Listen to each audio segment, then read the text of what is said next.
할렐루야. 2021년도 새해 우리 성도 여러분들의 또 삶과 가정에 하나님의 은혜와 은총이 충만히 함께 하시길 주님의 이름으로 축복합니다. 2021년도 신년 첫 주를 맞아서 오늘은 요한복음 5장 1절부터 21절 말씀으로 하나님이 일하시니 나도 일한다 라는 제목으로 함께 은혜를 나누며 새해를 시작하도록 하겠습니다. 본문 말씀의 배경은 이렇습니다. 예루살렘 양문 곁에 베데스다라고 하는 연못이 있는데, 이 연못은 가끔 천사들이 못에 내려와 물을 동하게 하게 되면 물이 동한 후에 제일 먼저 못에 들어가는 사람은 그 사람은 어떤 병에 걸려 있든지 간에 다 낫는 일들이 있었습니다. 이 때문에 베데스다 연못 5 행각에는 물이 동하기만을 기다리는 각종 병든 사람들, 소경, 혹은 절뚝발이, 혈기 많은 사람들, 이런 사람들로 가득했습니다. 그 가운데는 38년 된 병자도 있었습니다. 예수님께서 바로 이 병자에게 찾아오셔서 그의 병의 오래된 것을 보시고는 이르시기를 내가 낫고자 하느냐라고 물으셨습니다. 그럴 때 이 38년 된 병자는 대답하기를, 주여, 물이 동할 때 나를 못에 넣어줄 사람이 없어 내가 가는 동안에 다른 사람이 먼저 내려가나이다 라고 대답을 했습니다. 병자의 이 대답은 당연히 낫고 싶지요 라는 대답을 건너뛴 그런 대답이었습니다. 병자가 물이 동할 때 나를 못에 넣어줄 사람이 없어 내가 가는 동안에 다른 사람이 먼저 내려가나이다 라고 하는 대답에는 몇 가지 중요한 의미가 있습니다. 첫째는, 이 병자의 대답은 인간은 자기 스스로, 자기 자신, 자기 힘만으로는 자기를 고칠 수 없다는 것입니다. 또 한 가지는, 물이 동할 때 나를 못에 넣어줄 사람이 없다고 하는 것 같이 이 세상에는 병자를 구원해 줄 리가 없다는 것입니다. 죄인인 인간은 절대 자기 스스로 자기를 구원할 수 없고, 또 세상에는 참 구원자가 없음을 의미하는 이야기인 것입니다. 예수님께서 그런 그에게 다가오시고 고쳐주셨듯이 오직 예수님께서만이 죄인된 인간을 치유하시고 구원하시는 구원자가 되시는 것입니다. 오늘날에 세상의 사람들은 솔로몬 행각에 모인 이와 같은 사람들과 같이 뭔가 눈에 번쩍거리는 기적이 일어나서 병이 고침받고 문제가 해결되고 또 뭔가 요행이 일어나서 잘 되기를 기대하며 삽니다. 그렇지가 않습니다. 우리 인생의 참된 복과 구원은 오직 예수 그리스도에게만 있고 그 주님을 잘 믿는 것에 있는 것입니다.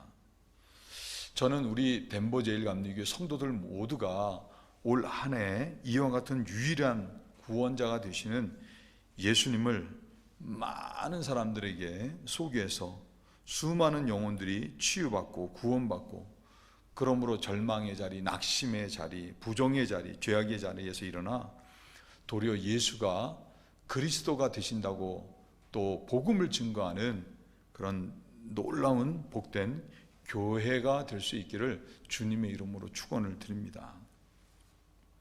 또 한 가지 이 말씀에서 또 우리가 살펴볼 수 있는 것은 말씀의 중요성입니다. 예수님께서 38년 된 병자에게 일어나 내 자리를 들고 걸어가라 하셨습니다. 그랬을 때 오늘 요한복음 5장 9절 말씀 보면 그 사람이 곧 나아서 자리를 들고 걸어가니라 라고 했습니다. 38년 동안이나 그를 괴롭혔던 질병에서 그가 치유를 받는 놀라운 일이 일어나게 된 것입니다. 이 일은 병자들이 물이 동하기만을 기다렸다고 했는데 물이 동해서 일어난 일이 아니었습니다. 또 어떤 특별한 용법을 사용한 것도 아니었습니다. 병자는 예수님이 자신에게 하신 말씀을 그대로 믿고 말씀하신 그대로 들 것을 들고 일어섰는데 그 결과 걷게 된 것입니다. 이는 우리들에게 올 한 해를 살 때 대단히 중요한 교훈 한 가지를 제시해 줍니다. 우리가 오늘 살펴보고 있는 요한복음 1장 1절부터 4절은 이렇게 말씀을 하고 있습니다. 태초에 말씀이 계시니라. 이 말씀이 하나님과 함께 계셨으니 이 말씀은 곧 하나님이시니라. 그가 태초에 하나님과 함께 계셨고 만물이 그로 말미암아 지은 바 되었을 때 지은 것이 하나도 그가 없이는 된 것이 없느니라. 그 안에 생명이 있었으니 이 생명은 사람들의 빛이라. 요한 기자는 말씀이 곧 하나님이시라고 했고, 또한 모든 만물이 창조가 될 때 말씀 없이 이루어진 것은 아무것도 없다고 말씀하고 있습니다. 그리고 요한복음 1장 4절에 말씀 안에 생명이 있다고 했습니다. 다시 말해 말씀이 곧 하나님이시고 또 말씀 안에는 생명이 있기 때문에 말씀에는 치유의 역사는 물론 혼돈과 무질서를 물리치고 하나님이 말씀으로 창조하셨을 때 보시기에 좋았더라 라고 하셨던 것처럼 아름다운 창조의 역사가 나타나게 되는 것입니다. 더 중요한 것은 요한복음 1장 14절 말씀을 보면 말씀이 육신이 되어 우리 가운데 거하심에 우리가 그 영광을 보니 아버지의 독생자의 영광이요 은혜와 진리가 충만하더라 라고 했습니다. 생명이 능력이 있는 하나님의 말씀이 육신의 모습을 입고 이 땅에 오신 분이 바로 예수 그리스도이신 것입니다. 그러므로 예수님의 말씀에는 하나님의 권세는 물론 말씀으로 온 우주 만물을 지으신 것과 같이 말씀에는 치유와 우리의 삶을 아름답게 하는 구원의 능력이 있는 것입니다. 이 때문에 예수님께서 거친 바다를 향해서 잠잠하라 명하셨을 때 바다가 잠잠해졌고 어떤 병에 걸렸든지 간에 예수님이 명하셨을 때 질병이 떠나가고 또 아무리 강력한, 그래서 그 사람을 괴롭히는 강력한 귀신에 들렸다고 해도 예수님께서 그 귀신을 향하여 나가라 명하셨을 때 쫓겨가서 그 사람이 온전케 되는 구원의 역사가 있었던 것입니다. 여러분들이 올 한 해도 하나님께서 여러분의 삶을 평안으로 인도하시고 복된 역사를 경험하시려고 하면 여러분 늘 좋으신 하나님과 동행하면서 특별히 무엇보다도 하나님의 말씀을 소중히 여겨서 말씀을 가까이 하고 말씀과 동행하는 삶을 살 수 있어야 하는 것입니다. 전에 제가 좀 알고 있었던 분이 갑자기 급성 백혈병에 걸렸다고 하는 소식을 듣고 제가 가서 신방 예배를 드리게 됐습니다. 그분을 위해서 제가 기도를 해드리고는 그분에게 제가 한 가지 이런 부탁을 드렸습니다. 눈에 보이는 곳곳마다 하나님의 치유의 말씀을 적어놓고 그 말씀을 읽고 믿고 자기 자신을 향해서 그 말씀을 선포하라고 했습니다. 그러면 말씀 안에 거하시는 생명의 주인이신 하나님께서 성도님을 치유해 주실 것이라고 했습니다. 그것만이 아니라 그런 치유의 역사를 통해서 도리어 지금의 이 힘들고 어려운 일들이 하나님은 살아계시다고 하나님의 살아계심을 증거하고 영광이 될 것이라고 말씀을 드렸습니다. 조엘 오스틴 목사님의 어머니 도디 오스틴, 중년의 나이에 암 판정을 받았을 때 그녀는 그것 때문에 절대 절망하지 않았습니다. 의사의 진단은 진단일 뿐 치유는 하나님이 하시는 것이라고 믿었습니다. 그리고 그녀가 한 일은 성경에서 40개의 치유 말씀을 찾아서 눈에 잘 띄는 곳에 적어서 붙여놓고 그 말씀들을 읽고 또 읽고 자신을 향해 선포하는 것이었습니다. 예를 들어 빌립보서 2장 13절의 말씀, 너희 안에서 행하시는 이는 하나님이시니 자기의 기쁘신 뜻을 위하여 너희로 소원을 두고 행하게 하시나니, 이 말씀을 적어놓고 믿음으로 말씀을 읽고는 당신이 제 몸 안에서 역사하고 계신다고 말씀하셨습니다. 당신께서는 당신의 기쁘신 뜻을 위하여 제 몸 안에서 역사하고 계십니다. 아버지, 당신은 제 마음속에서 역사하고 계시고 제 마음을 새롭게 하고 계십니다. 저의 건강이 당신의 기쁨인 것을 믿습니다. 이런 식으로 말씀을 읽고 믿고 선포하는 생활을 했던 것입니다. 그 결과 암이 떠나가고 치유받아서 수십 년이 지난 지금까지도 건강한 생활을 하고 있습니다. 말씀 안에 있는 생명이 죽을 병에서 구원하는 치유의 능력을 나타냈던 것입니다. 성경은 우리들에게 말씀하기를 하나님의 말씀은 우리의 영혼을 소송케 하고 긍정의 삶을 살게 하고 소망의 삶을 살게 할 뿐만 아니라 시편 1편 1절 이하의 말씀을 보게 되면 하나님의 말씀을 즐거워해서 늘 묵상하는 삶을 살게 되면 그 사람은 마치 시냇가의 신기운 나무같이 시절을 쫓아 과실을 많이 맺고 잎사귀가 마르지 아니함 같이 모든 일에 형통의 역사를 경험한다고 말씀했습니다. 잠언 6장 27절 28절에 이런 말씀이 있습니다.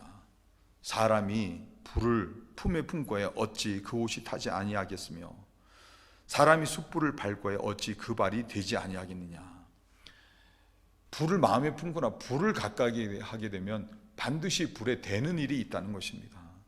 마찬가지입니다. 우리가 올 한 해 새해 2021년도를 정말 복되게 살기 위해서는 우리들이 가까이 하는 것들을 주의해야 하는 것입니다. 죄악된 것은 모든 모양이라도 버리라는 말씀과 같이 죄를 가까이 해서는 안 되는 것입니다.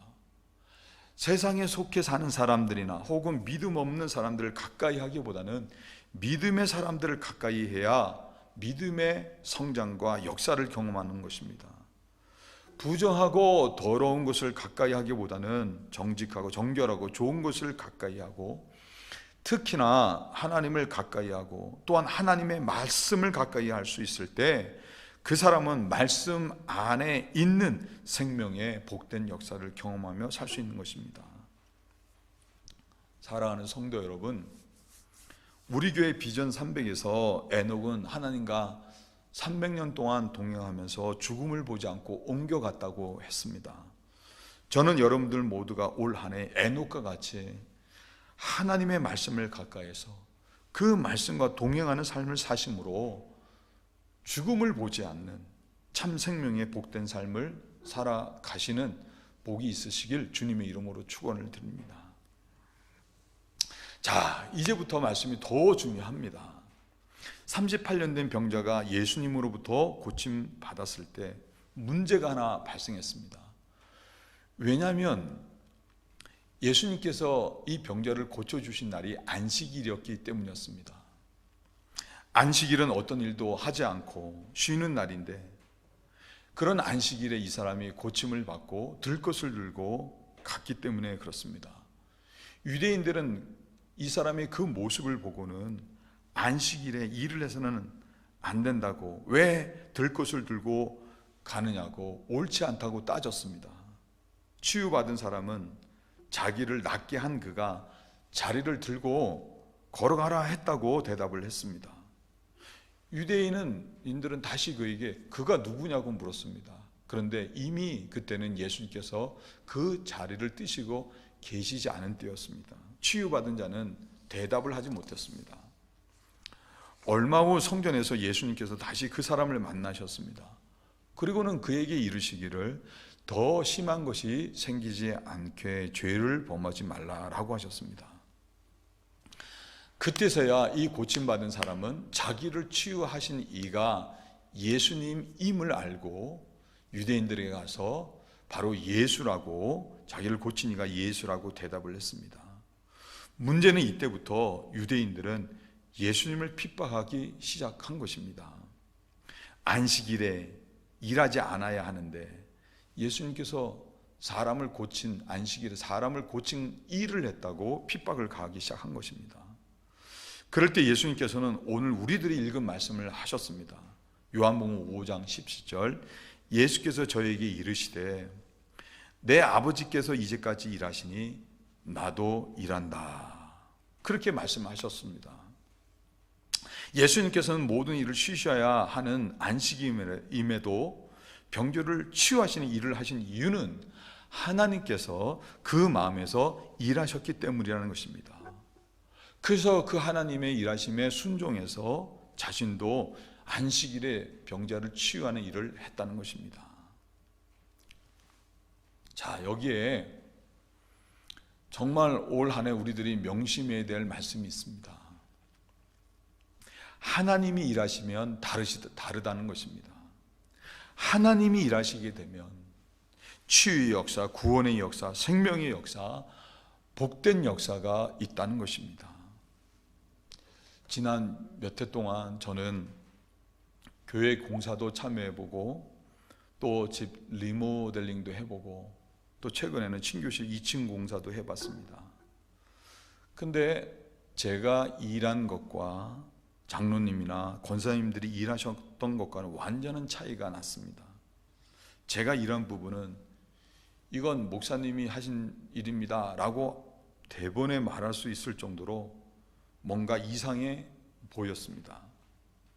제 마음만 앞섰지 제대로 할 수 있는 능력이 없었던 것입니다. 그런데 다른 분들이 하신 일들을 보면 프로 못지 않을 정도로 너무나도 일들을 잘하셨습니다. 집을 리모델링하고 친교실을 꾸미고 하는 것에도 내가 일할 때와 전문가가 일할 때 차이가 있는 것과 같이 우리 인생에서 내가 일할 때와 전능하신 하나님이 일하실 때 또 얼마나 많은 차이가 있겠느냐 하는 것입니다. 찰스 쉘던이라는 분이 쓰신 예수님이라면 어떻게 하실까라는 책이 있습니다. 주인공 맥스웰 목사님이 주일 예배를 위해서 금요일 날 설교를 준비하고 있는데 띵동 하면서 초라한 옷차림의 한 젊은이가 목사님을 찾아와서는 일자리를 찾는다고, 일자리를 찾을 수 있게 해달라고 도움을 요청했습니다. 목사님은 그 청년에게 요즘 같은 불경기에는 일자리를 찾기가 너무 어렵다고 도와드릴 수가 없다고 대답을 했습니다. 그리고는 돌려보냈죠. 목사님은 이후 계속해서 설교를 준비하셨지만 내내 마음이 참 안타깝고 불편하셨습니다.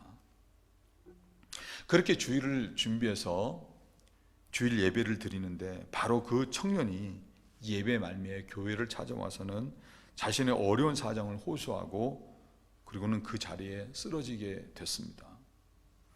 목사님은 청년을 정성껏 간호했지만 안타깝게도 청년은 죽고 말았습니다. 그때 순간 이 목사님 마음속에 든 생각이 만약에 예수님이라면 이 경우에 이런 청년에게 어떻게 하셨을까 하는 생각이 드신 것입니다. 그리고는 성도들 모두에게 이런 한 가지 제안을 하셨습니다. 앞으로 1년 동안 어떤 일이든 하기 전에 예수님이라면 어떻게 하실까? 그리고는 예수님이 하실 것 같은 대로 실천해 봅시다. 제 말에 찬성하시는 분들은 예배가 끝난 후에 교육관으로 모여주시길 바랍니다. 목사님의 이 제의에 어떤 사람들은 이거 어떻게, 그건 불가능한 일이야 라고 하는 사람이 있었던 반면에 또 어떤 사람들은 나도 예수님처럼 살아보고 싶어 라고 하는 사람들도 있었습니다. 목사님 예배를 끝내고 교육관 문을 열었을 때 거기에는 놀랍게도 50명이라고 하는 사람들이 모여 있었습니다. 예수님이라면 어떻게 하실까? 예수님이 하실 것 같은 대로 실천해 보겠다고 약속한 사람들 가운데는 노몬이라고 하는 신문사 사장이 있었습니다. 그는 더 이상 신문에 술이나 담배 광고를 싣지 않기로 했습니다.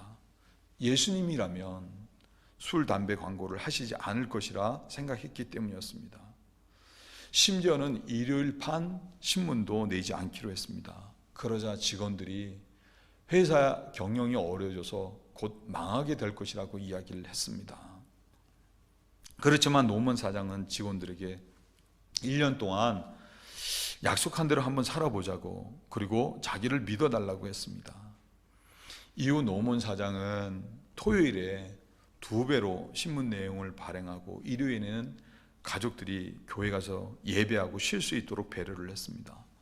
처음에는 경영에 많은 어려운 점들이 있었지만 그런 자신의 뜻을 동조하는 여러 후원자들의 후원으로 인해 신문사는 부족함 없이 계속해서 진행될 수가 있었습니다. 또 성가대원이었던 레이첼이라고 하는 자매는 유명 오페라단에 초청을 받았습니다.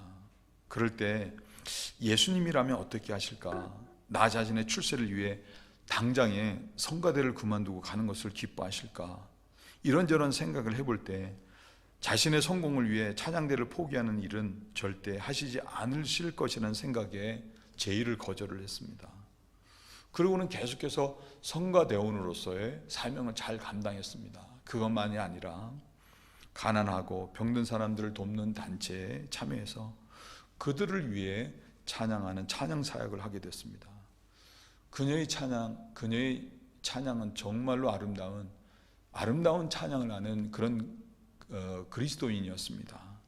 그녀의 의로운 찬양이 사람들에게 알려지면서 삶이 지친 많은 사람들이 그 단체에 모이게 됐고, 모임에 맥스웰 목사님을 초대해서 말씀을 증거했는데 그때 많은 사람들이 회개하고 예수님을 믿고 변화하는 역사가 일어나게 됐습니다.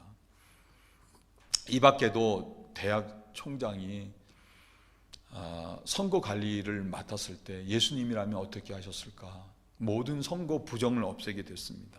부모로부터 많은 재산을 상속받은 한 자매는 땅을 구입해서 예수님이라면 어떻게 했을까? 선교단체를 만들어 어려운 사람들을 후원하고, 그러면서 여기저기 또 놀라운 변화들이 일어나는 이야기가 바로 이 책의 내용의 이야기입니다. 여러분, 이것은 사람들의 마음에 예수님이라면 어떻게 하실까? 예수님이 하실 것 같은 대로 실천했을 때 있었던 놀라운 변화였는데, 이것이 예수님이라면 어떻게 하실까 정도가 아니라 하나님이 직접 내 안에 거하시면서 내 안에서 일을 하신다고 하면, 그렇다고 하면 또 얼마나 놀라운 일들이 우리의 삶 가운데 일어나겠느냐 하는 것입니다. 그 사람 삶에는 분명 하나님만이 하실 수 있는 크고 놀라운 일들이 일어나는 것입니다.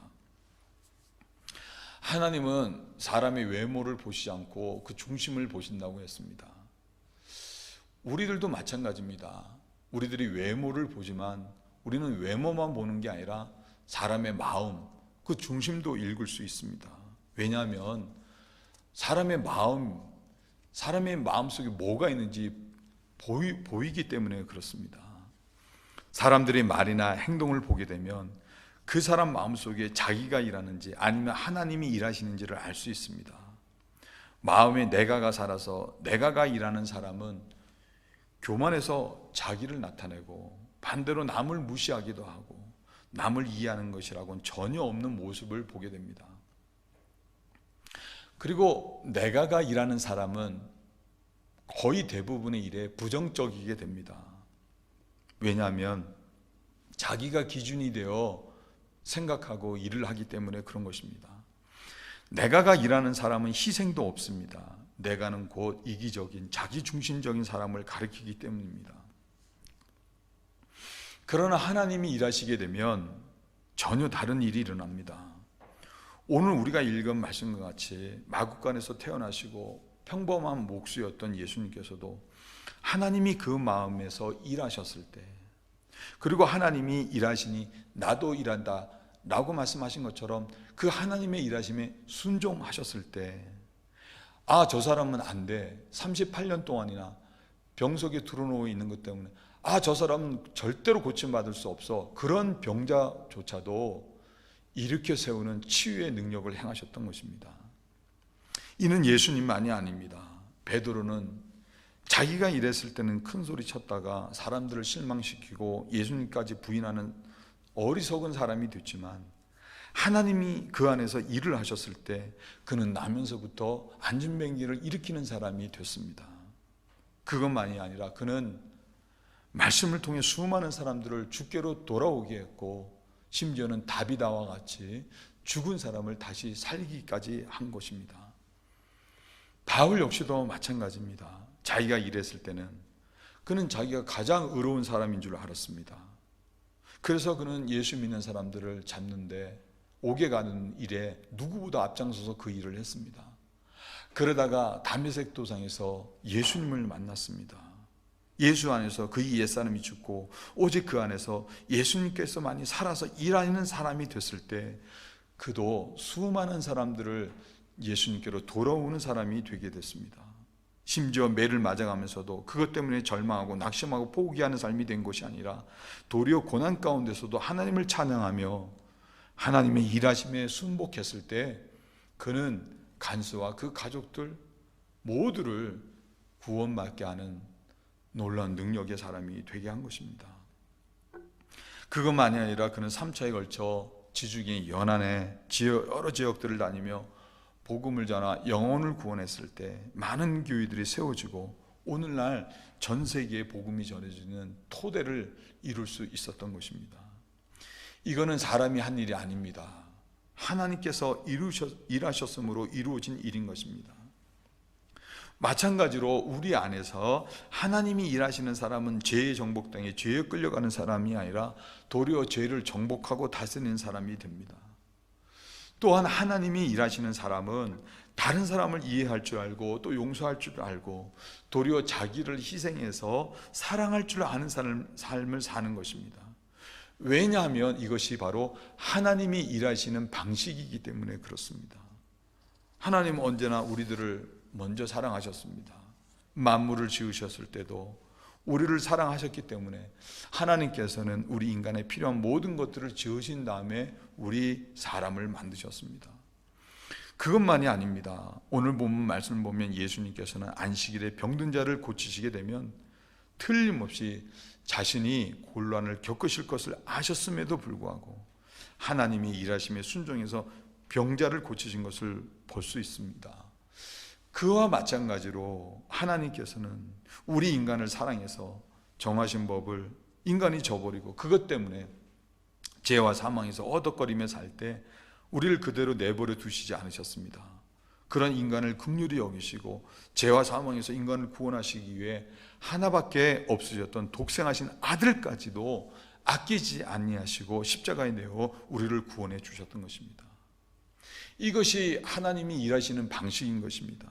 자식을 살리겠다고 자기도 죽을 줄 모르고 불구덩이 속에 뛰어들어갔던 제 친외의 할머니와 같이 우리를 사랑해서 죽으시기까지 하시는 것이 바로 하나님이 우리를 위해 일하시는 방식인 것입니다. 마찬가지로 내가가 일하는 사람이 아니라 이와 같은 사랑의 하나님께서 그 마음에 있어서 일하시는 사람들의 삶에도 같은 하나님의 역사가 있는 것입니다. 지난 한 해 코로나로 인해서 전 세계 사람들이 힘든 삶을 살았는데 그런 가운데서도 있는 사람들은 더 부자가 됐다고 하는 이야기가 있습니다. 그런데 그런 상황에서 자기보다 더 어려운 사람들을 생각해서 가난하고 어려운 사람들을 돕는 사람들이 또 있었습니다.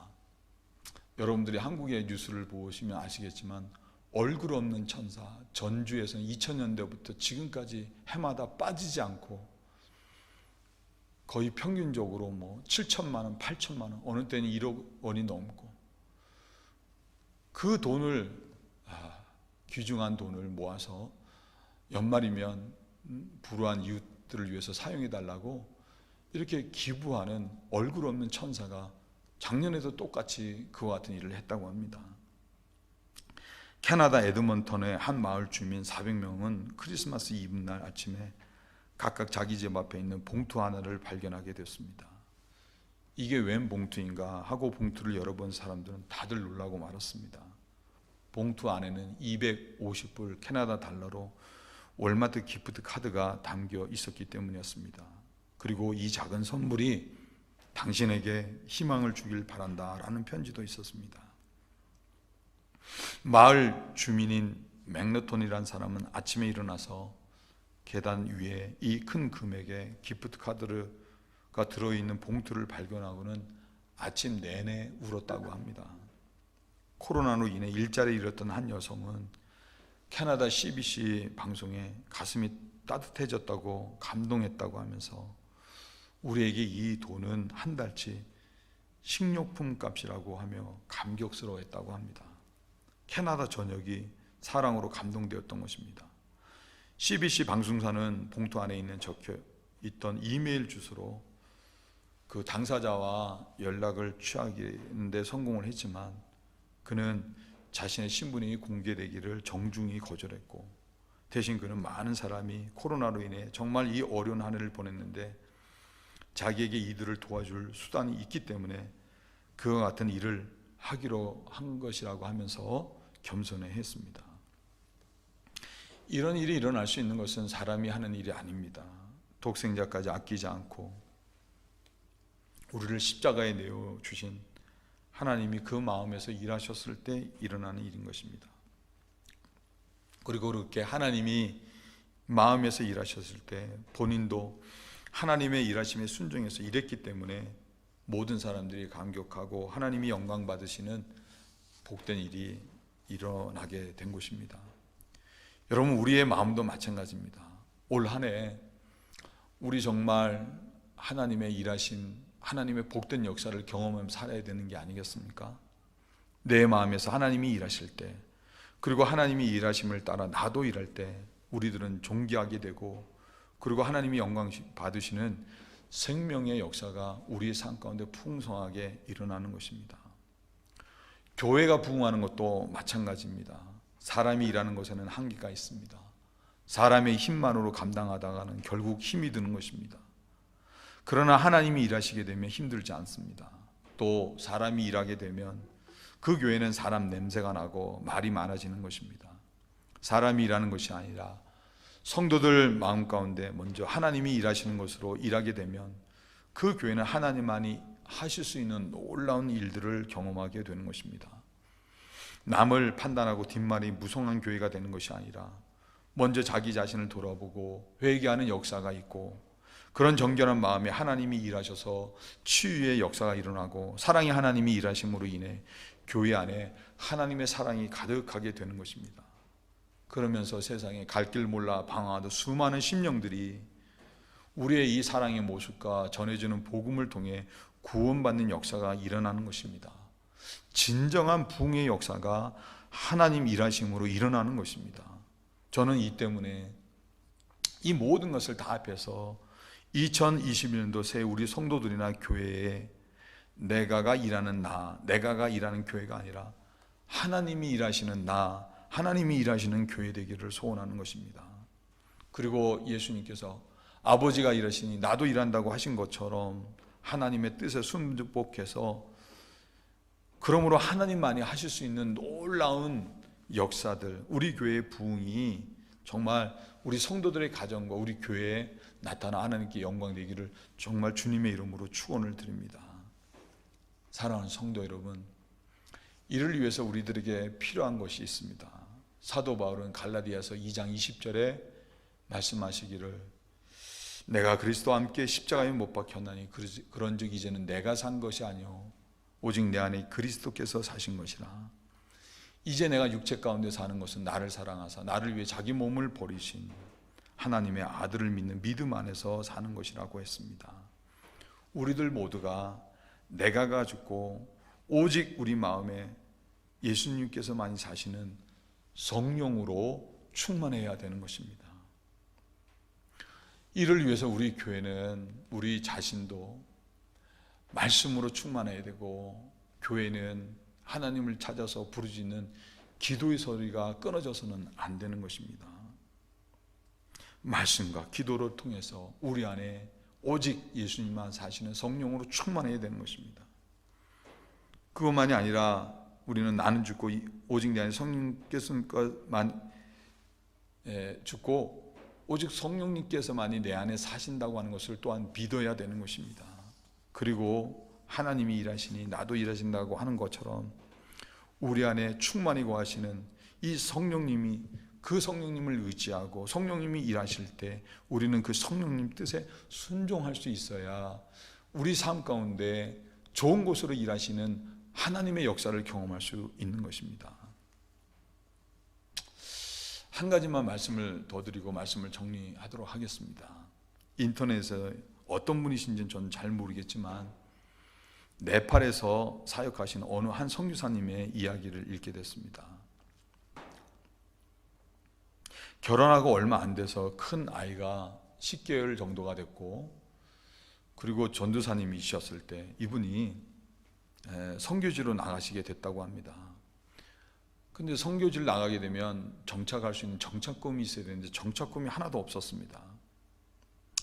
어느 정도 정착금을 가지고 나가야 하는데 부모님까지도 선교지에 나가는 아들에 대해서 이런 방구 이런저런 말씀도 없으셨던 것입니다. 약간이라도 얼마이라도 좀 주실 걸로 기대를 했었는데 그런 일이 전혀 없었습니다. 선교사님이 파송되기 바로 전날에 집사람이 어머니가 주셨다고 하면서 봉투 하나를 이 선교사님에게 건넸습니다. 선교사님은 그것을 보고 그러면 그렇지 단돈 100만 원으로 넣어주셨나 보다 라고 생각했습니다. 주시려면 좀 일찍 주시지 하고 봉투를 열었더니 봉투 안에는 편지만 있었지 수표도 없고 만 원짜리 한 장도 없었습니다. 선교사님은 얼마나 이 마음속이 속이 상했는지 파송 출국하는 날 공항에도 나오지 말라고 했습니다. 돈 한 푼 없이 선교를 시작했으니 어떠셨겠습니까? 장학금이 없었기 때문에, 정착금이 없었기 때문에 현지인들이 사는 가난한 동네에 가서 현지인들과 같이 사셨다고 합니다.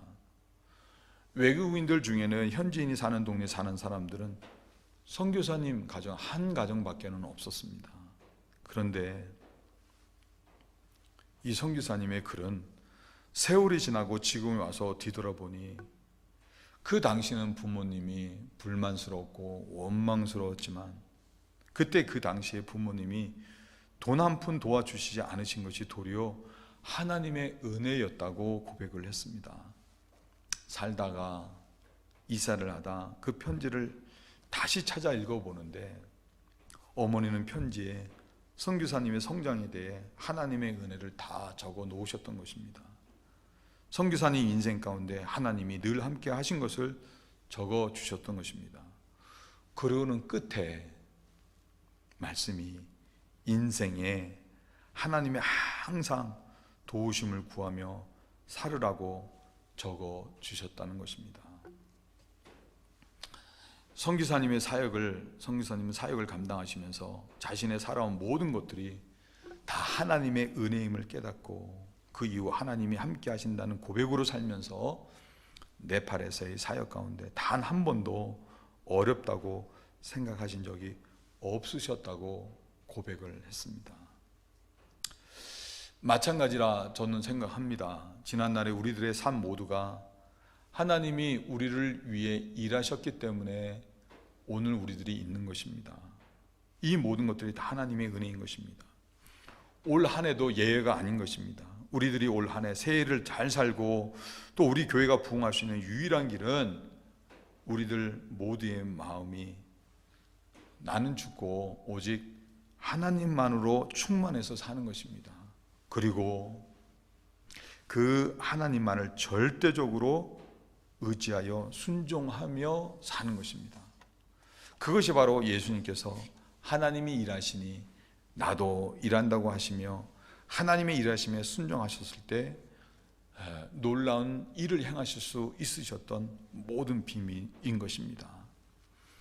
사랑하는 성도 여러분, 하나님은 게으르신 하나님이 아니십니다.